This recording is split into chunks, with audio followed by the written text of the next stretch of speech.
মই আজি বিকাশ অসমৰ ঘৰত আছোঁ। আজি বিহুৰ উৰুকা আজি।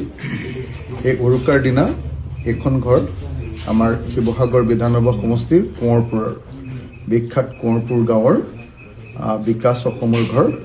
আৰু এয়া বিকাশ অসমৰ দেউতা। কালি আজি আপোনাক কুকুৰে কামুৰিলে নে কালি?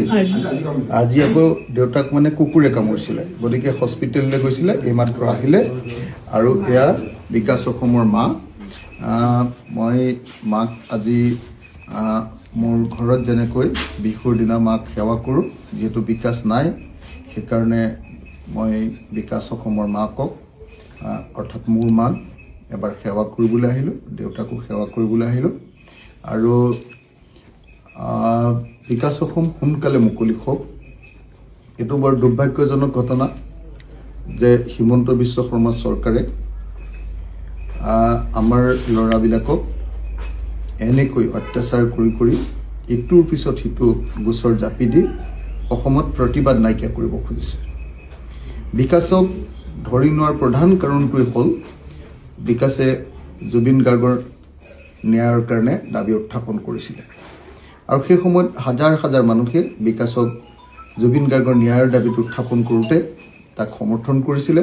আৰু সেইকাৰণে পুলিচে বুদ্ধি কৰি বিকাশ অসমক আৰু তেওঁলোকৰ মুখ্য সচিব আমাৰ ৰন্টু পানিফুকনক জেললৈ প্ৰেৰণ কৰিলে।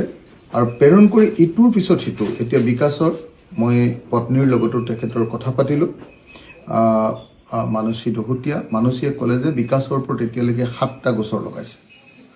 তাৰ ভিতৰত এটা গোচৰতহে কেৱল সি বেইল পাইছে, বাকীখিনি গোচৰ এতিয়ালৈকে সি বেইল পোৱা নাই।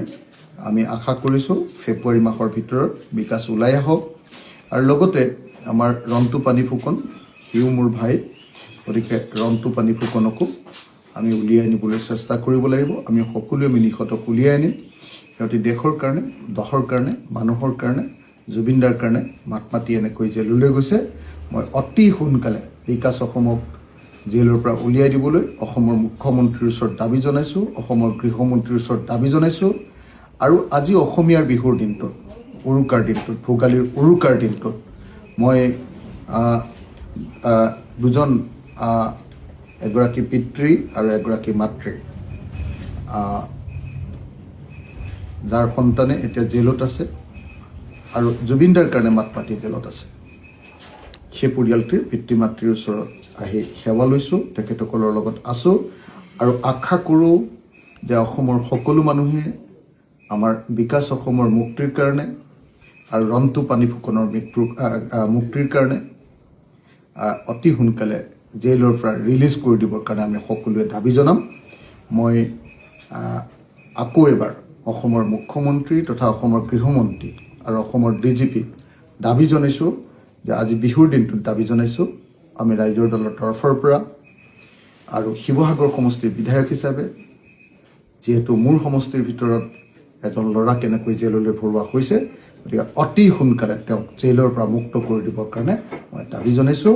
আৰু আশা কৰিছোঁ ন্যায়ালয়ৰ পৰাও আমি অতি সোনকালে আমাৰ ভাইটোৰ কাৰণে বিকাশৰ কাৰণে আমি ন্যায় পাম। দেউতাৰ নামটো কি? ভদ্ৰেশ্বৰ বৰুৱা। আৰু মাৰ নামটো কি? লাৱণ্য বৰুৱা। ভদ্ৰেশ্বৰ বৰুৱা আৰু লাৱণ্য বৰুৱাৰ সন্তান আমাৰ বিকাশ বৰুৱা। বিকাশ অসম লিখে। সি সাহসেৰে সৈতে অসমৰ বিভিন্ন প্ৰশ্নবিলাক উত্থাপন কৰিছিলে। বিশেষকৈ বহিৰাজ্যৰ পৰা আহি অসমৰ থলুৱা মানুহৰ ওপৰত কৰা অত্যাচাৰৰ বিৰুদ্ধে সি মাত মাতে। গতিকে মই আশা কৰোঁ যে অতি সোনকালে বিকাশে ন্যায় পাব। আমি বিকাশক ন্যায় দিব লাগিব। অসমীয়া মানুহে বিকাশক আমি জেলৰ পৰা উলিয়াই আনিব লাগিব আৰু বিকাশৰ কাৰণে সকলোৱে মাত মাতিব লাগিব। জুবিনদাৰ ন্যায় কাৰণে মাত মতাৰ কাৰণে আজি বিকাশ এনেকৈ জেলত আছে।